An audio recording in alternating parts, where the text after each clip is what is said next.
Hello વિદ્યાર્થી મિત્રો, કેમ છો? હું એવી આશા રાખું છું કે તમે બધા મજામાં હશો.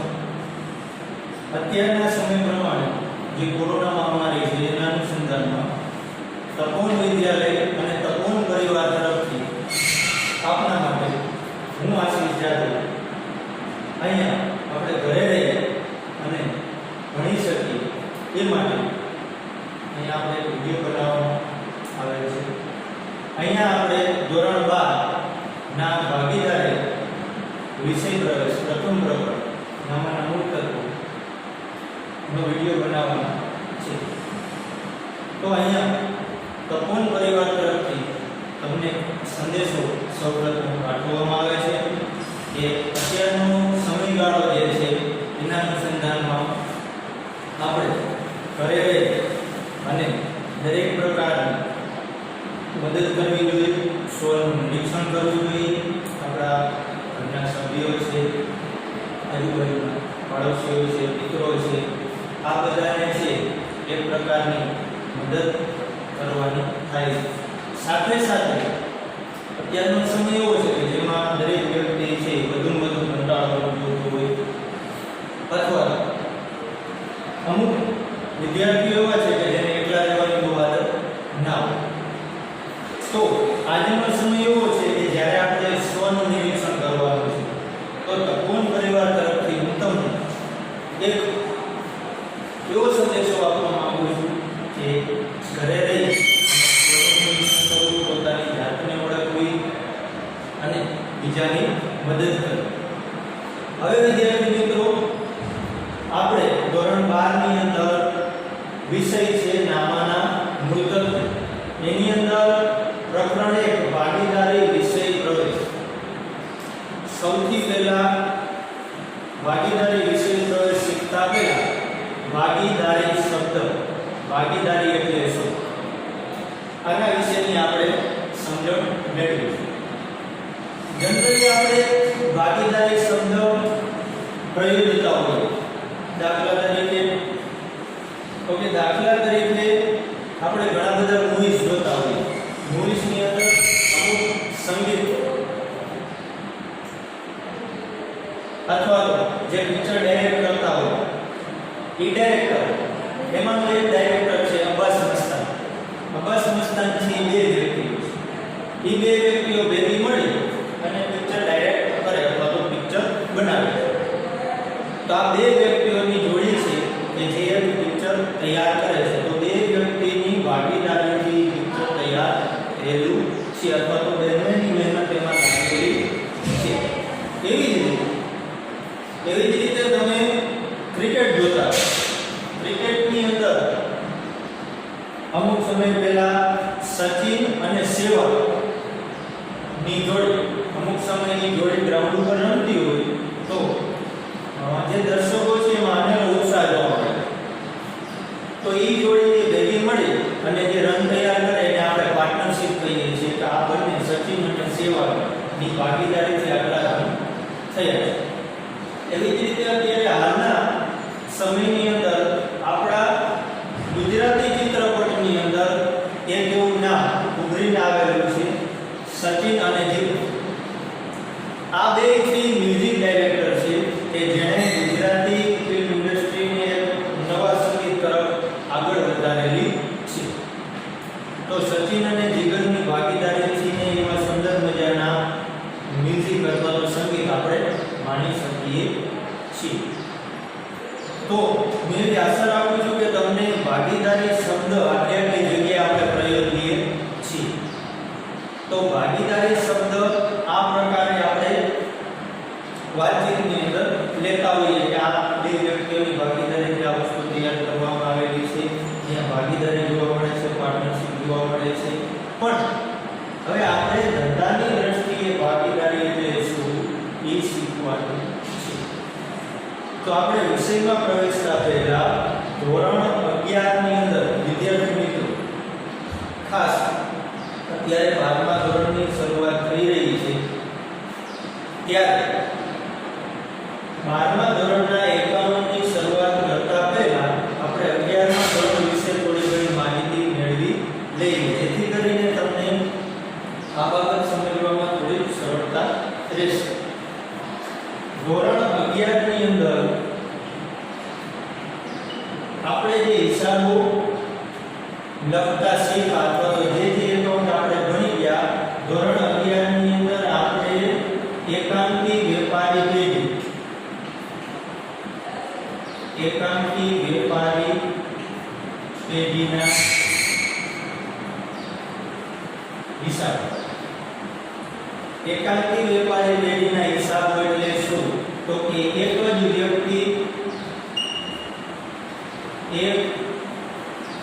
વ્યક્તિ દ્વારા ચલાવવાનો ધંધો જેને એકાંકી વેપારી પેઢી તરીકે ઓળખવામાં આવે છે. હવે એકાંકી વેપારી પેઢી ના હિસાબો આપણે શીખી ગયા કે જેની અંદર એક જ વ્યક્તિ માલિક હોય, એક જ વ્યક્તિ મૂડી લાવે, એક જ વ્યક્તિ સંચાલન કરે, એક જ વ્યક્તિ નફો થાય કે નુકસાન થાય એની વહેંચણી કરે છે. તો આને એકાંકી વેપારી પેઢીના હિસાબો આપણે કહેવાના આવે છે. તો વિદ્યાર્થી મિત્રો ધોરણ 12 ની અંદર શું ફેરફાર? અહીંયા એકાંકી વેપારી પેઢીના હિસાબો આપણે શીખ્યા ધોરણ 11 ની અંદર. હવે ધોરણ 12 ની અંદર તો કે ધોરણ 12 ની અંદર આપણે ભાગીદારીના હિસાબો શીખવાના. જ્યાં એક વ્યક્તિ કરતા વધારે વ્યક્તિઓ ભાગીદારીમાં ધંધો ચલાવે એના તરફ આપણે આગળ વધવાનું છે. તો ધોરણ 11 ની અંદર જે તમે શીખ્યા હતા એ એકાંકી વેપારી પેઢીના હિસાબો હતા. ધોરણ 12 ની અંદર ભાગીદારી પેઢીના હિસાબ. હવે એકાંકી વેપારીમાંથી ભાગીદારી ઉપર આપણે આવું શું કામ કર્યું? એ પ્રશ્ન ઉભો થાય ને આપણે. તો એકાંકી વેપારી પેઢીની અમુક મર્યાદાઓ છે. મર્યાદાઓ એટલે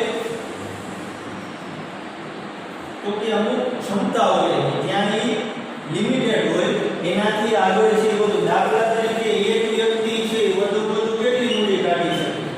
તો કે એની કેપેસિટી અમુક હદે પૂરી થઈ જાય કે અમુક રકમ સુધીની મૂડી લાવી શકે અથવા તો અમુક રકમ સુધીનો જ વિસ્તારી ધંધાનો કરી શકે. તે પછી એની લિમિટ આવી. એવી જ રીતે સંચાલન શક્તિ.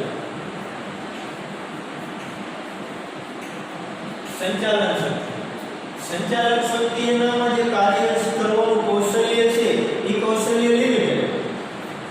આ બે વસ્તુની મર્યાદાઓને લીધે આમ તો ઘણી બધી છે પણ આ મુખ્ય મર્યાદાઓ છે કે એક વ્યક્તિ ધંધો ચલાવતો હોય તો એની અમુક કેપેસિટી હોય, એની અમુક મર્યાદાઓ હોય. જે મર્યાદાને લીધે ભાગીદારીનો જન્મ થયો. ભાગીદારી પેઢીનો જન્મ થવા પાછળનું કારણ એકાંકી વેપારી પેઢીની મર્યાદાઓ. એ પોતે અમુક રકમ સુધીની મૂડી લાવી શકે, એની કાર્યક્ષમતા, એનું કૌશલ્ય જે છે જેટલું છે એટલે સુધી ધંધો વિસ્તરી શકે અથવા તેનો વિકાસ કરી શકશે. તો આ બધી બાબતોને લીધે ભાગીદારી પેઢીનો જન્મ થયો. હવે ભાગીદારી પેઢી ચલાવવામાં આવે છે તો એના માટે કંઈક ઓથોરિટી હોય કે જેના ઉપર નિયંત્રણ રાખતી હોય. તો એના માટે ભાગીદારી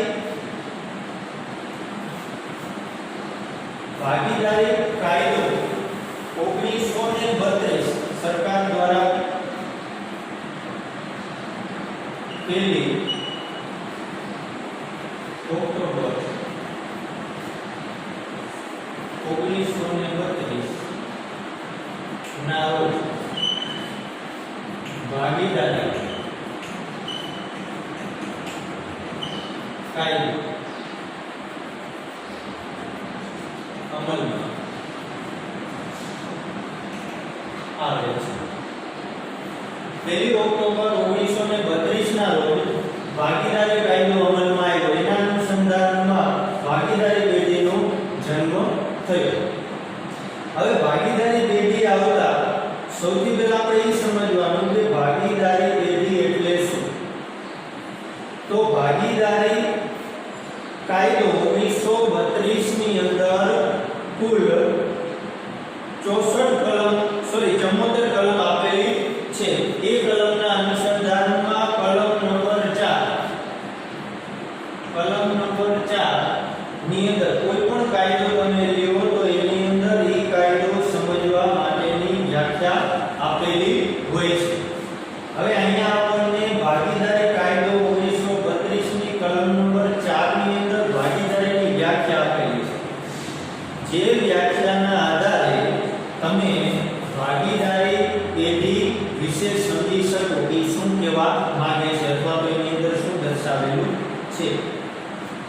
અહીંયા આપણને કાયદા પ્રમાણેની વ્યાખ્યા આપેલી છે કે ભાગીદારી એ એવી વ્યક્તિઓ વચ્ચેનો સંબંધ છે.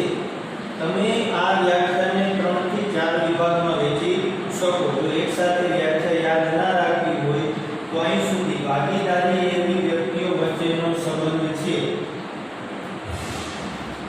કેવા વ્યક્તિઓ વચ્ચેનો સંબંધ છે? એવા વ્યક્તિઓ વચ્ચેનો સંબંધ છે. વ્યક્તિઓ કોઈ એક વ્યક્તિ નથી. એવા વ્યક્તિઓ વચ્ચેનો સંબંધ છે કે જેઓ બધા દ્વારા અથવા બધા વતી તેમાંની કોઈ પણ એક વ્યક્તિ દ્વારા અહીંયા બીજો ભાગીદારી એવી વ્યક્તિઓ વચ્ચેનો સંબંધ છે કે જેઓ બધા દ્વારા જેટલા ભાગીદારો ભાગીદારી પેઢીમાં હોય એ બધાએ વતી અથવા તેમાંના કોઈ પણ એક વ્યક્તિ દ્વારા ચલાવાતા ધંધાનો નફો વેચવા સંમત થયા હોય તેને ભાગીદારી પેઢી કહેવાય. તો અહીંયા આપણે એક કરતા વધારે વ્યક્તિઓ અંદર હોય છે ભાગીદારી પેઢીમાં. એની અંદર બધા ધંધો ચલાવે, સંચાલન કરે અથવા તો બધામાંથી કોઈ એક વ્યક્તિ દ્વારા ચલાવવામાં આવે અને બધાએ છે એ સંમત થયા હોય. કોઈ એક વ્યક્તિ ધંધો ચલાવે, કોઈ સંમત થાય, બધા વતી કોઈ એક અથવા તો બધા દ્વારા ભાગીદારી પેઢી ચલાવવામાં આવે, કોઈ બધાએ સંમત થાય અને સંમત થઈ અને સાથે નફો વેચે છે. એને ભાગીદારી પેઢી કહેવાય. આને 3 વિભાગમાં તમે વહેંચજો. ભાગીદારી એવી વ્યક્તિઓ વચ્ચેનો સંબંધ છે કે જેઓ બધાએ દ્વારા અથવા તો તેમાંની કોઈ પણ એક વ્યક્તિ દ્વારા ચલાવાતા ધંધાનો નફો વેચી લેવા સંમત થયા હોય. કઈયની ભાગીદારી એટલે શું? એ ભાગીદારીની વ્યાખ્યા આપેલી છે કે દરેક ભાગીદાર છે એ ભાગીદારીમાં એન્ટર થાય તો એની વ્યાખ્યા શું કહેવા માંગે છે? ભાગીદાર એટલે શું? ભાગીદારી અલગ, ભાગીદારી પેઢી અલગ. આ ત્રણેય વસ્તુ અલગ અલગ છે. ત્રણેયની વ્યાખ્યા આપણે સમજીએ. એમાં ભાગીદારીની વ્યાખ્યા આપણે જોઈએ. હવે ભાગીદારની વ્યાખ્યા.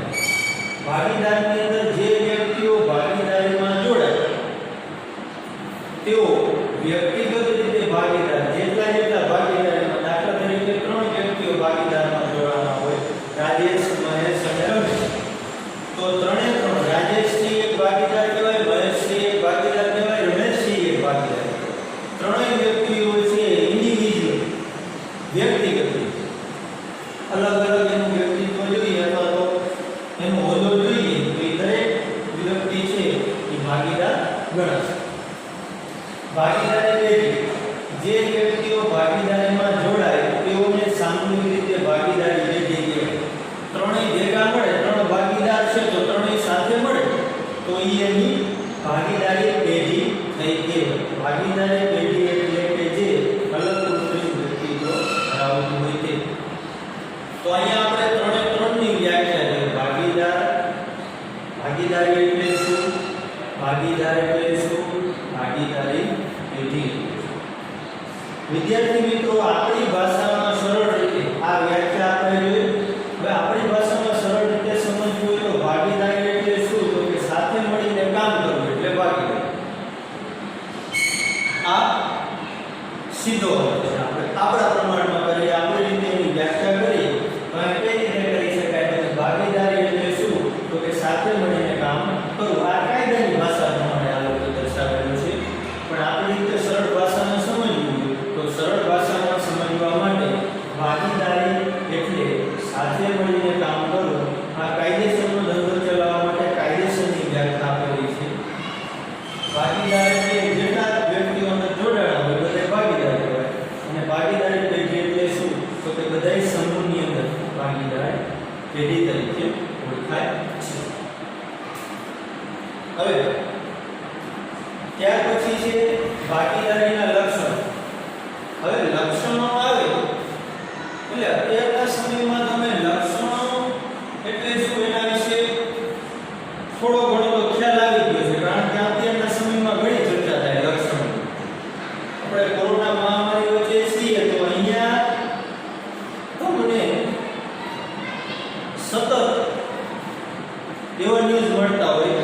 કે લક્ષણો એટલે શું? તો કે આપણે અત્યારે જે બીમારી અથવા તો જે મહામારીનો સામનો કરી રહ્યા છીએ એની અંદર સરકાર દ્વારા જાહેર કરવામાં આવે છે કે આવા પ્રકારના તમને લક્ષણો જોવા મળે તો આ બીમારી તમને લાગુ પડતી હોય તો જે તે વસ્તુ વિશેની જાણકારી તમને લક્ષણો ઉપરથી મળે છે. તો અહીંયા આપણે ભાગીદારીના લક્ષણો છે એના ઉપરથી ભાગીદારી વિશેની માહિતી મેળવવાની થશે. તો ભાગીદારીના લક્ષણોની અંદર સૌથી પહેલા કરારથી અસ્તિત્વ. ભાગીદારીની અંદર એક પ્રકારનો કરાર અથવા તો કોન્ટ્રાક્ટ કરવામાં આવે છે. આ કોન્ટ્રાક્ટ તો કે બે પ્રકારનો હોય. સૌથી પહેલા શું કામ કરવામાં આવી ચર્ચા કરીએ.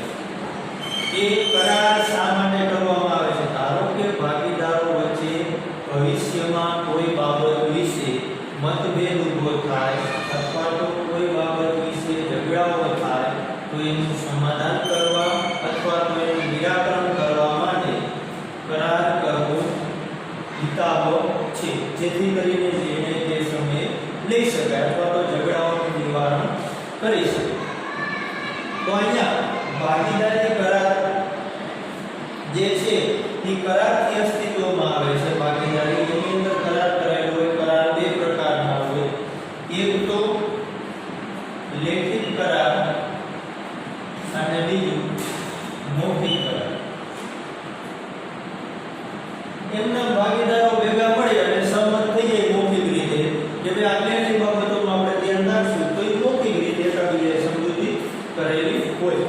અને લેખિત કરાર એટલે દરેક શરતો જે છે એકબીજા વચ્ચેની હોય એ લેખિતની અંદર રજૂ કરેલી હોય. એક સ્ટેમ્પની અંદર અથવા કોઈ પણ કાયદેસરના પેપરની અંદર ઉતારેલી હોય. તમામ પ્રકારની શરતો અંદર દર્શાવેલી હોય. તો ભાગીદારી પેઢી અથવા તો ભાગીદારીનું પ્રથમ લક્ષણ છે કરારથી અસ્તિત્વ. કરાર છે ફરજિયાત નથી પણ હિતાવહ છે. બીજું લક્ષણ નફાનો હેતુ. ભાગીદારીનો હેતુ હંમેશા નફાનો હોય. કોઈ પણ સેવા કરવા માટે ભાગીદારી પેઢી સ્થાપવામાં આવતી નથી. એનો પ્રકાર અલગ હોય. ભાગીદારી પેઢી અથવા તો ભાગીદારો હંમેશા નફો મેળવવા માટે ભાગીદારી પેઢીની સ્થાપના કરે છે. તો બીજું લક્ષણ તમે એમાંથી એ જોઈ શકો કે જો એ નફો કરતી હોય તો એ ભાગીદારી પેઢી હોય છે. કાયદેસરનો ધંધો. કાયદેસરનો ધંધો એટલે કેવો કે જે સરકાર દ્વારા માન્ય હોય એને કાયદેસરનો ધંધો કહેવાય. ગેરકાયદેસર એટલે શું? આપણે જોઈએ છીએ કોઈ પણ ગેરકાયદેસર પ્રવૃત્તિ કરો તો સરકાર દ્વારા દંડ અથવા તો સજા કરવામાં આવે છે. કાયદેસર રીતે નોંધણી થાય. સરકારની જે મંજૂરીની લિસ્ટ છે એની અંદર તમે કોઈ પણ પ્રકારનો કાયદેસરનો ધંધો જે લિસ્ટમાં હોય કરી શકો. ગેરકાયદેસરનો ધંધો કરી શકાય નહીં. હવે તમને પ્રશ્ન ઉભો થાય કે ગેરકાયદેસરનો ધંધો અને કાયદેસરનો ધંધો એટલે શું? એમાં શું ફરક? તો તમને એક ઉદાહરણ દઉં. ગેરકાયદેસરનો ધંધો એટલે શું? તો કે હથિયાર બનાવો.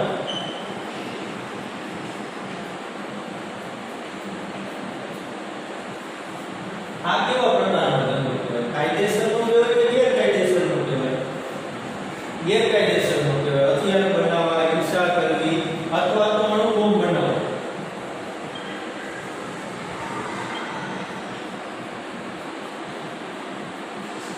આ ગેરકાયદેસરનો ધંધો. દારૂ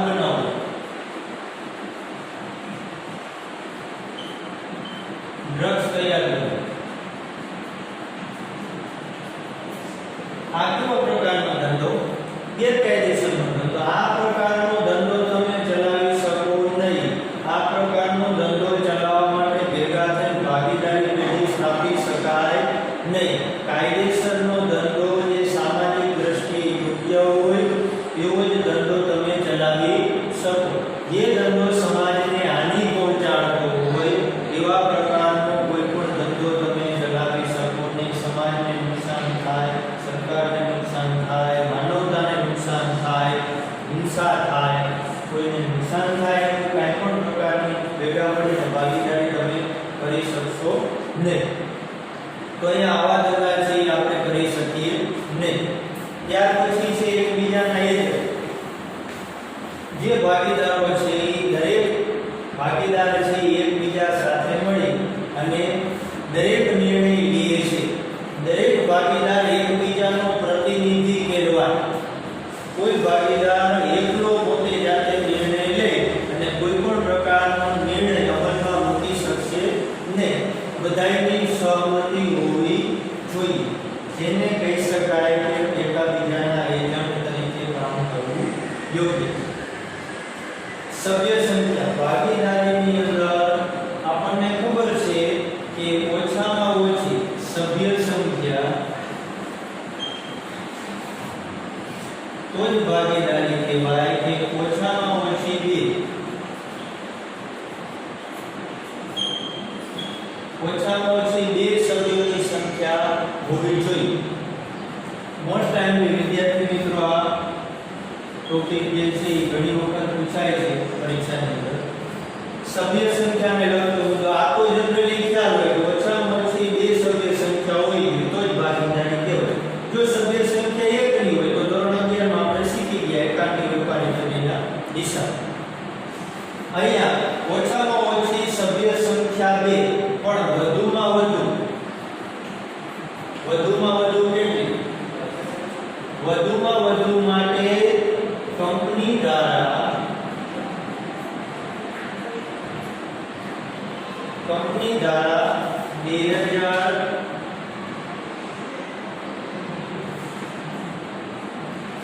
ની અંદર કંપની દ્વારા 2013 માં કલમ 464 માં વધુ સભ્યોની સંખ્યા 100 આપેલી છે. ત્યાર પછી આ સૌપ્રથમ હતું. હવે ત્યાર પછી વધુ સભ્ય સંખ્યાનો બીજો નિયમ આવ્યો, નિયમ 2014 ના નિયમ 10 પ્રમાણે વધુ સભ્ય સંખ્યા 50 ની હોવી જોઈએ. 50 થી વધવી જોઈએ નહીં. ત્યારબાદ છેલ્લામાં છેલ્લો નિયમ આ છે કે ઓછામાં ઓછી સભ્ય સંખ્યા 2 અને વધુ સભ્ય સંખ્યા 50. તો સભ્ય સંખ્યાની અંદર આ વિદ્યાર્થી મિત્રો તમારે યાદ રાખવાનું છે કે ઓછામાં ઓછી સભ્ય સંખ્યા 2 હોય અને વધુ 50. અહીં પહેલાનો નિયમ છે 100 સભ્ય સંખ્યાવાળો. વધુ છેલ્લે નિયમ આવ્યો છે એની અંદર વધુ સભ્ય સંખ્યા 50 ની હોવી જોઈએ. ત્યારે વિકલ્પમાં પૂછે. ત્યારબાદ અમર્યાદિત જવાબદારી. ભાગીદારની જે જવાબદારી છે એ અમર્યાદિત એટલે શું કે એની કોઈ મર્યાદા નથી. ધારો કે ભાગીદારી પેઢીમાં દેવું થઈ જાય અને એ ચૂકવવા માટે ભાગીદારી પેઢીની તમામ પ્રકારની મિલકતો વેચીને તમે નાણાં ચૂકવો તોય દેવું ચૂકવાય નહીં, જવાબદારી ચૂકવી શકો નહીં. તો કે દરેક ભાગીદારે પોતાની અંગત મિલકત વેચીને દેવું ચૂકવવું પડે. એને કહેવાય અમર્યાદિત જવાબદારી.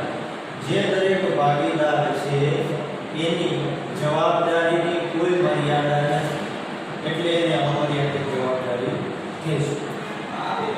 ત્યાર પછી છે પેઢીની માલિકી અને સંચાર. હવે દરેક ભાગીદાર છે ને પેઢીનો માલિક ગણાય. પછી ભાગીદારી પેઢીમાં આવે કે ન આવે પણ માલિક તો છે. તો જેટલા ભાગીદાર હોય A, B અને C 3 ભાગીદારો છે તો ત્રણ માલિક કહેવાય. પછી A અને B આવતા હોય અને C નો આવે, અથવા તો C એક આવતો હોય ને એને B નો આવતા હોય તો માલિક તો ત્રણેય ગણાય. C એમ નો કહે કે હું એક આવું છું હું એકલો માલિક. માલિક તો ત્રણ. તો માલિકી હક પેઢીનો જેટલા ભાગીદારો છે એ બધાનો માલિકી હક રહેશે. ત્યાર પછી સંચાલન, માલિકી અને સંચાલન બધા ભાગીદારો પર આપણે જો વિદ્યાર્થી મિત્રો વ્યાખ્યામાં જોયું કે બધા દ્વારા અથવા તો બધામાં